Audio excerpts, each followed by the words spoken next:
இயேசு கிறிஸ்து நாமத்தினாலே உங்களை நான் வாழ்த்து வரவேற்கிறேன். இன்றைய தினமதிலும் கூட நம்ம ஆண்டவருடைய ஒரு வார்த்தை நம்ம பார்க்கலாம். நீதிமொழிகளில் 16வது அதிகாரத்தில் 7வது வசனத்தில், ஒருவனுடைய வழிகள் கர்த்தருக்கு பிரியமாக இருந்தால் அவனுடைய சத்துருக்களும் அவனுடைய சமாதானமாகும்படி செய்வார் அப்படின்னு சொல்லிட்டு இந்த வசனத்தை நம்ம பார்க்குறோம்.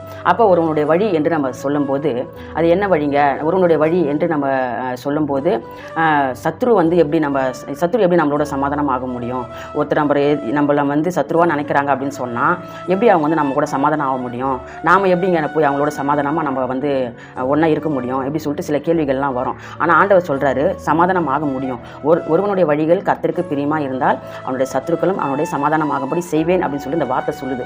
அப்போ ஒருவனுடைய வழி என்று சொல்லும்போது ஆண்டவருடைய வார்த்தையின்படி நம்ம நடந்து அவர் கட்டளைகளை நம்ம நிறைவேற்றி அவருடைய பாதையில் நம்ம நடக்கும்போது அதுவே கர்த்தருக்கு பிரியமானது என்று நம்ம பார்க்கலாம். அப்போ அவருடைய கட்டளைப்படி நம்ம நடக்கும்போது அவருக்கு அதில் பிரியம் ஏற்படுது. அவருடைய வார்த்தைப்படி நம்ம செய்யும்போது அதில் அவருக்கு பிரியம் ஏற்படுது. அப்போ இதன்படி நம்ம செய்யும்போது ஆண்டவர் சொல்கிறாரு, சத்ருக்களை நான் உங்களுக்கு சமாதானமாகும்படி நான் செய்வேன் அப்படின்னு சொல்லிட்டு சொல்கிறாரு. அது மாதிரி பார்த்தீங்கன்னா, உன் சத்ரு பசியாக இருந்தால் ஆகாரம் கொடுங்க. சத்ருவை நீங்கள் என்ன பண்ணுங்கள், சிநேகிங்க, சத்ருக்களுக்காக ஜெபிங்க அப்படின்னு சொல்லிட்டு சொல்கிறாரு. அப்போ ஒரு வசனம் சொல்லுது, உலக பொருட்களினாலே நண்பர்களை சம்பாதிக்கலாம் அப்படின்னு சொல்லிட்டு ஒரு வசனம் சொல்லுது. அப்போ அந்த உலக பொருட்களினாலே நம்ம சத்ருவை என்ன பண்ணலாம், சத்ருவை மாற்றலாம், சிநேகித்து அவருக்கு நம்ம சிநேகிக்கிற மாதிரி செய்யலாம். அப்போ ஒருவனுடைய வழிகள் ஆண்டவருக்கு பிரியமாக நம்ம நடக்கும்போது கர்த்தர் சத்ருவையும் நம்மளோட சமாதானமாகும்படி செய்வார்.